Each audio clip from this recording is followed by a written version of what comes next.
Welcome to Real Talk with Leigh Brown. Today, I've got the big city for you, as in the Big Apple, New York City, and some information about how that really special real estate environment works with Lisa Lippman. I think you're going to enjoy the conversation as much as I did, so grab your notepad, and I'll see you on the other side. So, of course, when you're over here on Real Talk with Leigh Brown, we have to talk about backgrounds. And Lisa, that mirror is astonishingly awesome. I guess it did not come from TJ Maxx and more. No, it didn't. So last year, 2 years ago almost now, I sold an apartment for $17 million, very good clients of mine. And when they sold it, they had already moved into their new place and they had decorated it and whatever, they were doing something different. And they asked the new buyers if they wanted it, and the buyers said no. So they were like, "Well, we don't know what to do with them." And I said, "Well, I'll buy them for you from you because I just bought a new house, and I have this huge wall, and I think it would be great." And they were like, "Oh no, Lisa, we'll give them to you." So I took them, and it was not so easy to get them out here. So that was Manhattan, and this house that I'm sitting in here is in Sag Harbor in Long Island. But it was worth it because they're really, I don't know if you can see, but do you see that there's a reflection of trees in them? No, put my glasses So on. in Oh, I front, see it now. so in front of me, I have a wall of windows, like doors that are all windows, and there's trees. So those mirrors, the wall behind me only has a couple little windows above. So these mirrors reflect the trees over there. Oh, how pretty. Yeah. So, Oh, I'm like a kind of a lay decorator from having been a broker for 28 years. You that kind of happens. you get to know what you like, you see a lot of things, right? And you get offered a lot of things. We don't always say yes, but I think all of us would say yes to that and then figure out where to put it. Lucky you, you had a place for it. I did. I remember thinking like, wow, I actually have a good wall for that. Not all people wanted to just go to a Goodwill or a thrift shop. They'd really like somebody they enjoy to continue enjoying it. And that's the beauty of your relationship, obviously, with your clients. They enjoyed you and wanted you to be happy with an item that they didn't use anymore. There's an Yeah, I emotional mean, connection years there too. years ago, maybe 24 years ago, I was somewhat new in the business. I had clients who I was selling their apartment downtown. They were moving to Florida, and they had this really cool kind of sort of a day bed. It was covered in like a gray wool. It was very modern. It was really cool. And they said they're not taking it to Florida. And I thought, and they said, what should we do with it? And I said, well, if you don't mind, I'll take it, because I had just moved into a new apartment, and it was like we have this office behind the kitchen in New York. We call them staff rooms. And it was the perfect size because if you took the back cushions off, it became a single bed, but it didn't Oh, take up a lot of space. And we had that in several apartments. We used it for so many years. And I think I gave it to either a friend or one of my kids. So it's been passed down. okay. So So, obviously, our audience is wondering where in the world there are $17 million apartments and staff rooms behind kitchens. So give them a quick thumbnail of who you are, Lisa, where you conduct real estate over these last 28 years, and where you obviously have a very interesting clientele. okay. So I have been a residential real estate broker for 28 years in New York City.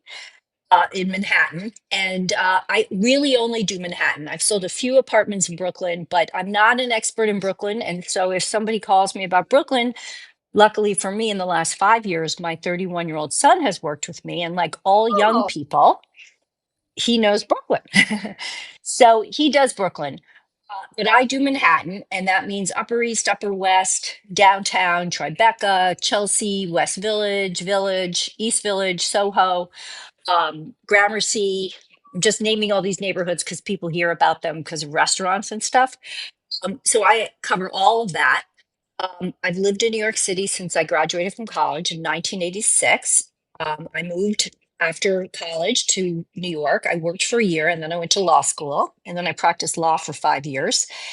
And then I became a real estate broker, sort of by accident, but it was kind of on a whim. So I had been home with two little kids, and not working because I had tried being a lawyer part time. It was very hard back then. to do anything part-time, especially be a Right. lawyer. In the And city, I especially where the hours yeah, count. exactly. And I was frustrated just being home all, not working. So I decided to try to be a real estate broker. So I walked into a corporate office near my apartment and I said, "Hey, I'm a lawyer. I want to do this part-time." They said, "You're hired." Um, and I was like, "Okay, awesome." So I did what was called floor duty at the time. It was a storefront office, and I sat there, and people came in, and I got a rental, and I got a sale of a one bedroom, and then eventually my business grew. In 2005, that was 97. In 2005, I switched to Brown Harris Stevens, where I've been since 2005. And I never worked part time as a broker. Originally, I thought I would, but it morphed into beyond a full time job. But it was I think better for raising my boys than have being a corporate lawyer. Where back then you had to be in the office 7 to 7, 5 days a Yes. week, a good amount of travel because I was a litigator, which is tough with kids. This allowed me I definitely worked, I think for 20 years, I worked every single weekend. So lots of Sundays, lots of Saturdays. But in exchange, I could pick a child up and take him to soccer practice or something. So it was good. And then in 2005, actually, I had a third child. So I have three boys. My oldest one works with me. My middle one does his own thing. He's 28. And my little one is going to college in the fall.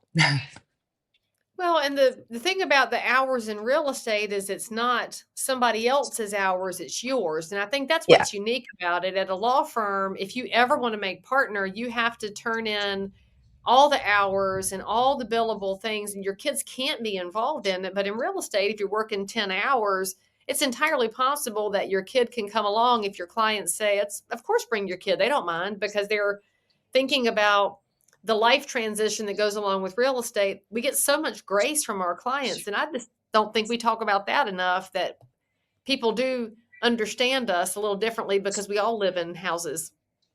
no, I think that's true. I mean, look, I also think that the world has changed. There's a lot of negative things that people like to talk about, but one of the positive things that I like to talk about is that the world is different for working women than it was when I started my career in 1990. You know, people understand that you might have a family. You're allowed to mention that you have a family. It used to be like, don't talk about the fact that you have kids, because they used to be able to ask you if you were going to have kids. Like um, so, Now you're, it's a you're perk. People are excited when you have kids now. exactly, exactly. There's a lot more grace, I think, given to the fact that people multitask and that, there's that. And I also think that in my job, um, people like that I have kids because it means that I know about the schools. I know Sure. about safety. I know about what it's like to bring children up in different neighborhoods. It gives me that sort of added element because obviously a lot of the people that I work with either have kids or may want to have kids. Like, that's good.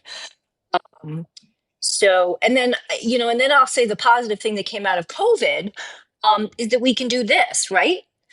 Um, that we have Zoom, that we have these alternative ways of working and communicating and meeting with people that we didn't used to have. Yeah, and they're terrible and they disconnect us, but it beats the alternative of never getting to see somebody and put a face with a voice, because we've conducted business over telephones for a long time, but I enjoy looking at somebody's face. If I can do a Zoom call instead of a phone call, I still think that's preferable. Plus, this thing is not getting distractions knocked in because we can actually have a 100%. personal I actually, conversation. I actually have a great COVID story. I know you like funny stories. So, in I guess probably I'm going to say like July or August of 2020, just as things were opening back up in New York and we were allowed to show apartments again, I was referred a couple who were moving from London to New York, and they wanted to be in New York by the following spring. And they needed to look for an apartment, but they couldn't come from London. There was no traveling. London didn't Right. let them out. America didn't let them in. It was like a whole thing. So I started FaceTiming with them at apartments. And I did this for 6 months. And we really got to know each other well. And at first, I think, they were like not completely trusting of me. Just they weren't, not like they didn't trust me, but they didn't know who I was. So they would sometimes have like a friend in New York meet to see the apartment That's a good before. idea. Yeah. Anyway, by March, I found them a great apartment that they loved. They bid on it. They signed a contract to buy it. We did a board package. They closed. They still were in London. They had never come to see the apartment. They finally came in June to see the And apartment. how nervous were you? I was so nervous. I was so nervous. And they loved the apartment even more than they thought they were going to. And at that point, I saw these two women and I was like, oh my God, like we're best friends. And we are Oh, best friends to this day. Like they became like really, like by the time I actually physically met them, we felt like we knew each other. It was so great. but you remember too, like all of our connections and relationships got so frayed during COVID because people were fighting with each other, then you weren't allowed to talk to each other. So the fact that y'all were able to continue communicating at a time when others were falling away does make you stronger. And what a nice perk to come out on the other side of COVID with as a wonderful new friend. Yeah, it's a good story. I have another story like that too. One of my best friends in the whole world. I met her 25 years ago in the gym. And so I went every morning at the same time. And then you get to know the women who are like around you because it's the same people at the same time, whatever. And one day I was naked on the phone for work. Not FaceTiming. There was no FaceTiming back then, thank And God. we're all grateful for that. Yeah. And when I got off the phone, this woman walks over to me who I recognized, and she said, "Hi, I think you're a real estate broker because I've heard you on the phone. Um, and I'm looking for a big apartment, and nobody can find me one. And if you find me one, I'll be forever grateful, and I'll be your best friend, and I make a very good best friend." And I was like, "Okay, That's well, so cute. first I'm gonna get dressed, okay, and then we can talk." So anyway, her name is Esther. She is one of my closest friends. I did find her a big apartment. um, and we always like to tell that story because that was a good story. And I actually have a few friends and clients from that locker room, but that was probably the most unique and the best story. I mean, I love how she pitched herself as I'll be your best friend. That Yeah, is something we don't all have buyers that come to us looking for. They want 4 bedrooms, 2 bath. They don't often say, and you get a friend in the bargain. I kind of love that. That means yeah, Esther, she's bringing something to the table too. yeah. She's a unique woman. She's one of eight, and she has five sisters. And so she's got like the sisterly thing. And you just got So adopted as an extra sister, then obviously. Exactly, exactly. I only have one sister, so I felt lucky having all those sisters. No. So now, since you're in New York and a lot of the viewers and listeners are in what we would call normal markets, you keep talking about very expensive apartments, but generally the public perception of an apartment is a rental, a small unit in the building, 1 bedroom, 2 bedroom, small things. When you talk about a $17 million apartment that somebody purchases, give us a little bit of perspective on the difference in apartments and co-ops and flats. And if somebody were moving to New York, how would they understand your market quickly, knowing that it's a very unique real estate environment? Sure, sure. So there's different kinds of places you can live in New York. So we've got apartments and we have townhouses. A townhouse is like The much Cosby more Show. right, right. But a townhouse is a more narrow version of a house that you would have in the suburbs. They range in width from 15 wide to 25 feet wide. 25-foot wide house in New York City is incredibly expensive, like over $20 million. So most people who live in New York City live in apartments or a piece of a townhouse, like when it's been cut up into apartments. But these townhouses originally were single family houses, again, built any place from 15 feet wide to 25. Once in a while, you see a 30-foot wide house. Those are actually limestone mansions. Um, those are all of these townhouses in general are from about turn of the century. They're all very old. Um, so if you move to New York, you're going to either rent or buy, right? You can rent an apartment in a high rise, in a low rise, in a brownstone townhouse. If you buy, you can also buy in a high rise, a mid rise, or in a brownstone, or you can buy a whole townhouse brownstone. And then if you purchase, we have two ways we purchase. New York is unique. I think Chicago has some too, but maybe Florida has a few. But generally, we have something unique, which is called a co-op. It's you do not buy the four walls. You buy shares in a cooperative, and you get a lease that's pertinent to your shares. So let's take the example of a building that has 20 apartments in it. You buy, you say you're buying your apartment, you're actually buying the number of shares that's assigned to that apartment.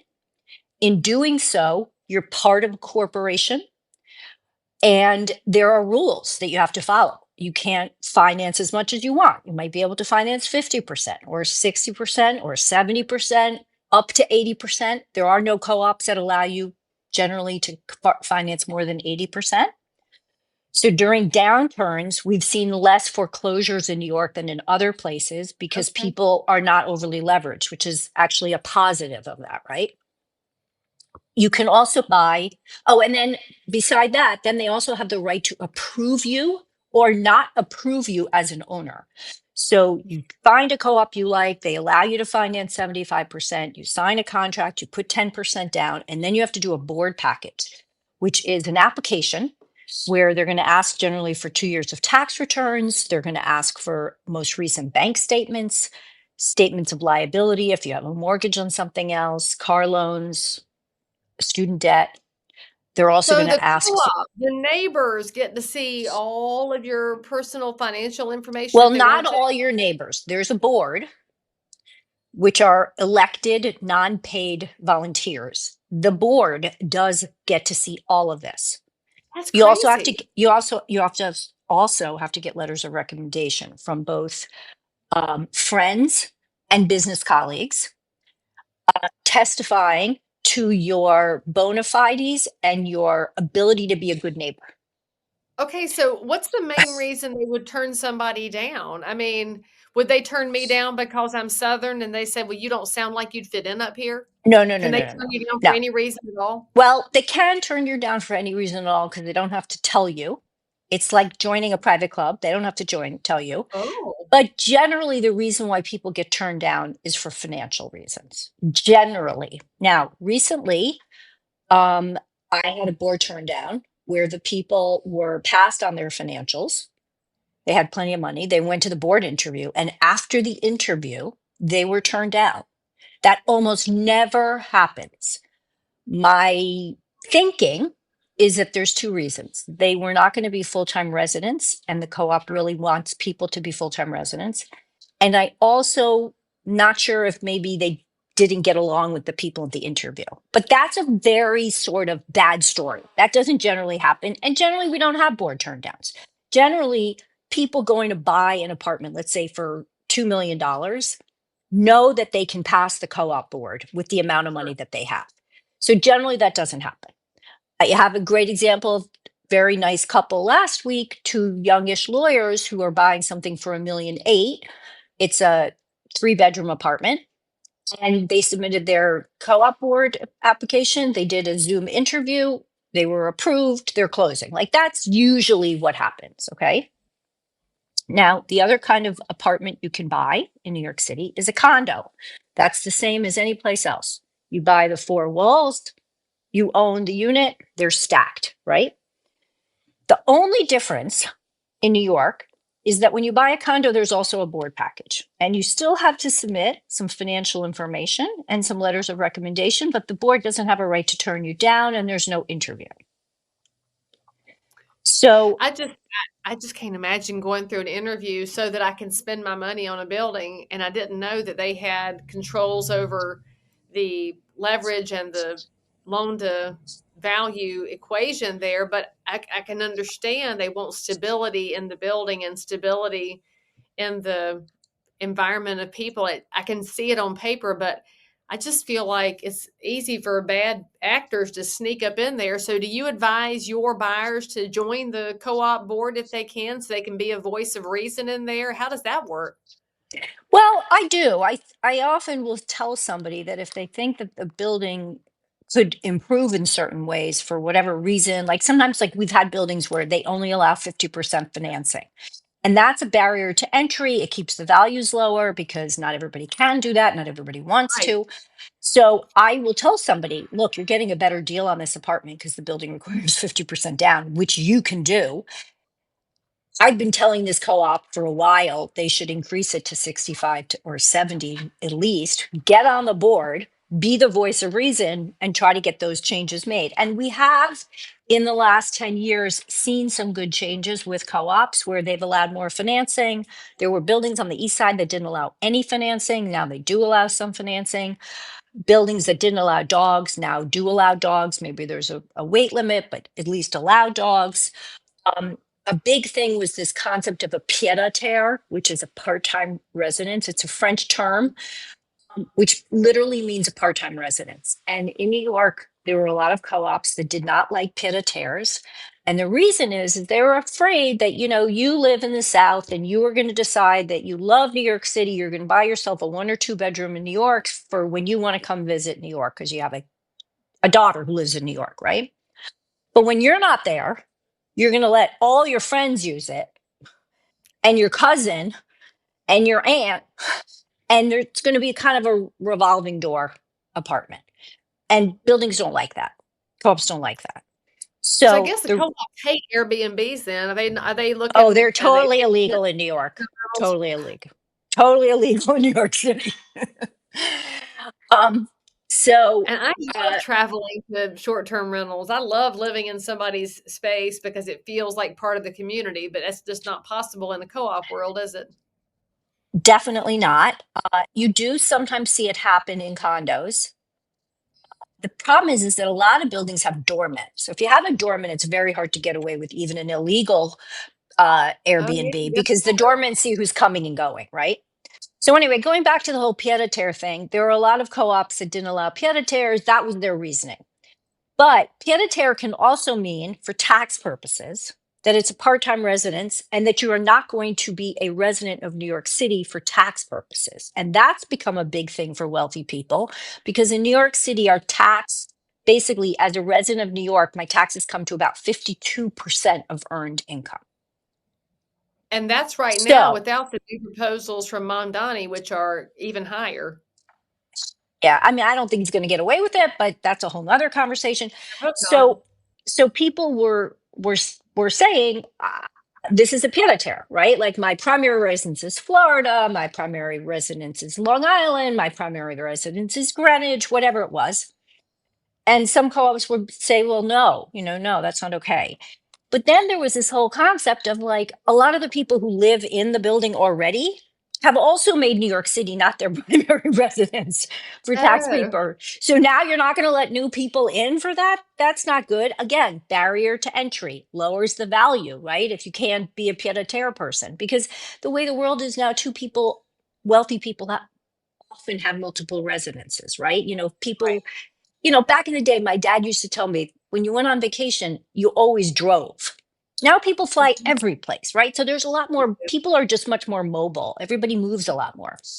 So we do see co ops change their rules. When I went into business many years ago, we had about 80% co ops and 20% condos. The condo concept, just so you know, came into being in the late 80s. So basically Oh, any building that was built post 89 was built as a condo. okay. Co-ops tend to be older buildings because they were built before.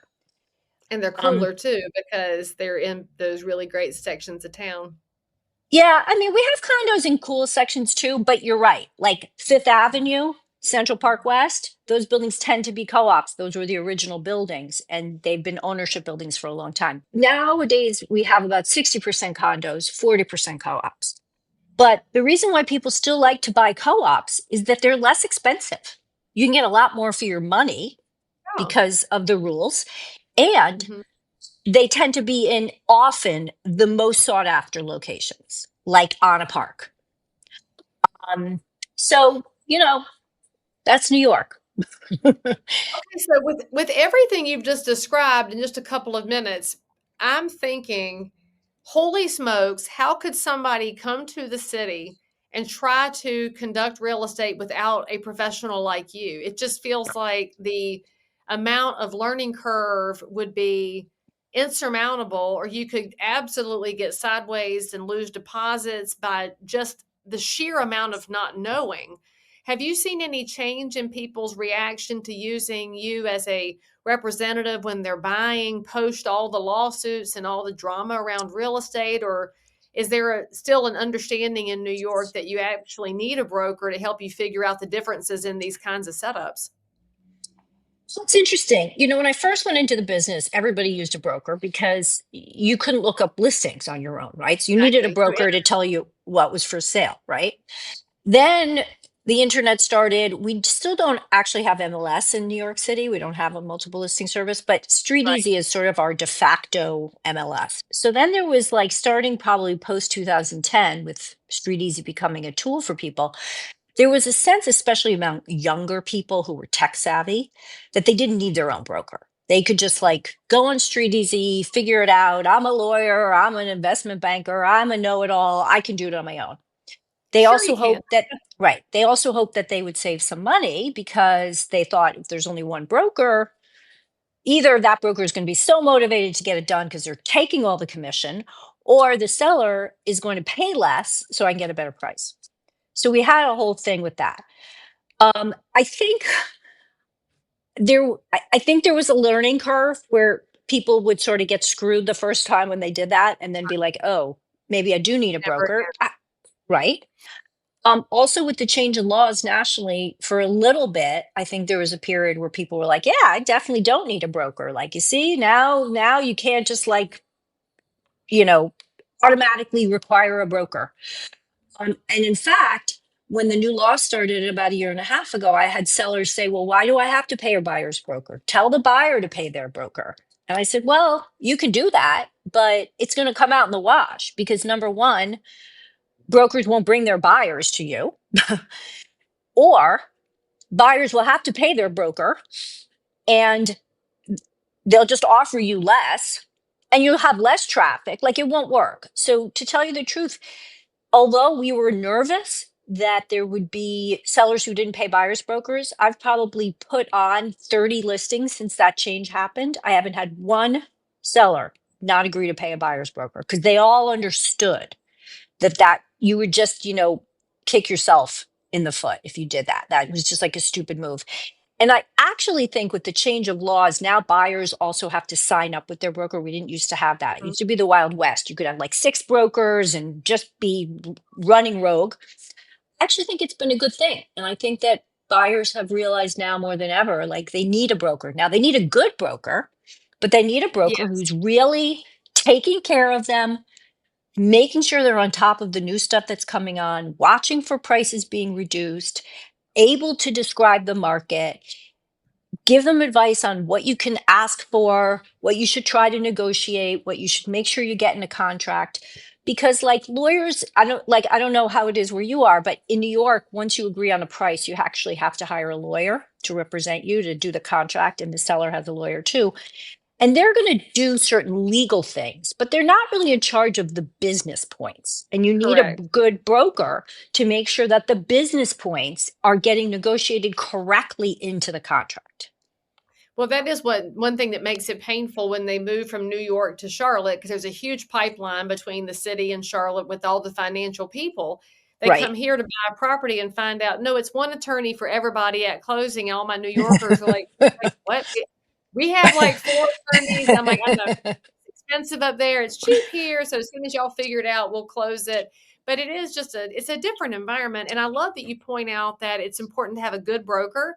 And by the way, audience, that doesn't mean that they have to have as many years as Lisa and I do. A good broker could be a 3-year broker who has a mentor that's pouring into them. Because one thing that I learned early, and you probably did as well, if you have somebody that will give you good counsel along the way, you can get good much sooner than if you try to learn everything from scratch yourself all the way through. It just, what matters is understanding the schematics of the market where you're purchasing, and what's the backstory on it? How is it going to work? What's changing in it? And that's a world that changes every 5 minutes, which is why you want a broker. And I can't imagine buying in a simplistic market without a broker, much less going back to New York. Because I used to live in Murray Hill. I noticed you didn't mention Oh, that community because it was kind of rough when I lived there in the 90s. It's so different now that if I went back, I barely recognized where I lived at 37th and Lex. And like I could never even imagine going down that road without somebody like you to say, look, here's what it is right now. Your past is irrelevant because things have changed. right. Well, I'll tell you a good story about Murray Hill. You know what Murray Hill is who it's very popular with? No. Young people Oh, under well, I could move 30. back. I'm still very young. So out of college, there's a lot of like affordable rentals that, it's a good neighborhood. You can get Upper East, you can get downtown really easily. Very convenient. Um, the townhouses there are more reasonably priced. You can actually buy a really pretty townhouse there for $5 or $6 million, where on the Upper West or Upper East, or forget the West Village, they're going to be like 10 million plus. That's just so funny because for 5 or 6 million here, I can get you acreage and a 4-car garage and Yes, a pool yes. and a state. I know. I know. We're a little crazy to live in New York. It's definitely a little crazy. Sometimes I do like a pulse check and I think like, okay, Oh, I just told somebody that they have to spend more than $1 million for a one-bedroom apartment in that neighborhood. And it's like, what did you and just what a say? bargain it is. It's Yeah, a bargain. yeah, I know. It's nuts. It's nuts. I mean, people pay $500,000 in New York City for a parking spot. You Okay. know, Like, no good.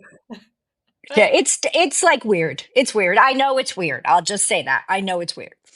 It is, but it's also you've had the chance to watch it over decades now.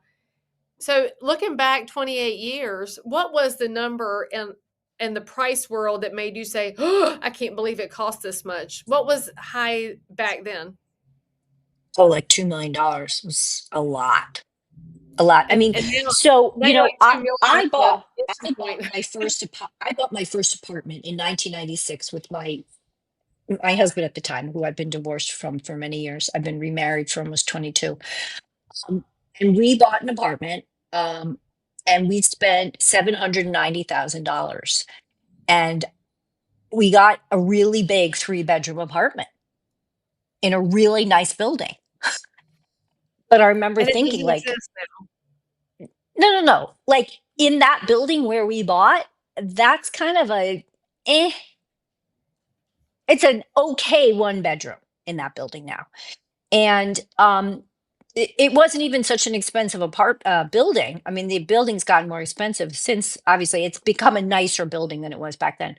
But I remember a relative buying something on Park Avenue for $2.2 million, thinking like, wow, that is a crazy amount of money. And now that same apartment is 8 million.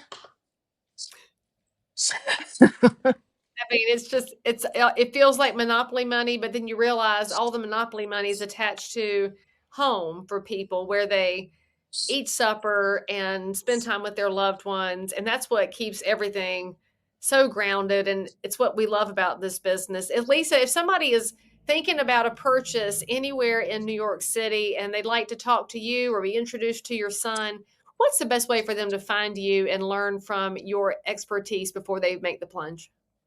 Absolutely. So I have a really easy email address. It's Lisa, B like boy, H like Harry, S like Sam, U like under, S like Sam, A like apple.com. So it's Lisa at bhsusa.com. And of course, Lisa's information on all of her handles will be in the show notes for this episode. So if you want to reach out, please feel free to give her a call or an email. You can reach out to her son as well, since he covers the parts of New York she doesn't have to go to anymore. And most Yeah, and importantly, his name is Max. His name is Max, and he's M Lippman at bhsusa.com. there we go. Max and Lisa, mother son team, which, yeah, as a part of a father daughter team, nothing makes me happier than what Yeah. real estate does when we get involved in the business, Yeah. because it is Yeah. a special place to be. Lisa, thank you so much for coming on the show and giving us a little bit more information on the craziness of New York City and the place that you love calling home. I know. Well, it was a pleasure. And I didn't even mention, I love your background. That's your kitchen. So this is the kitchen I got from a 1950s kitchen home show in our local Oh, I TV love that. network. And she was the first female-led syndicated show in the Southeast. Her name was Betty Feeser, and I found the set in an estate sale at a listing, and I said, my grandmother watched her show. I have to have it. And so I have Betty Feeser's set, and it's just I love my that. favorite And place back. those are the best stoves, those old stoves. They never die, right? They're the best. Real metal, made in the USA Yeah. right there. Yeah. Yeah. Yeah. Well, it's been a pleasure talking to you. So Thank you, Lisa. I wish you well, and I look forward to connecting in the future. absolutely. Have a great weekend. Now, if this episode brought you value, made you laugh, cry, or in between, then don't forget to subscribe, leave a 5-star review, and share this with somebody else in the real estate trenches. You'll find a Real Talk with Leigh Brown on every major podcast app, so hit follow, and I'll see you in the next conversation.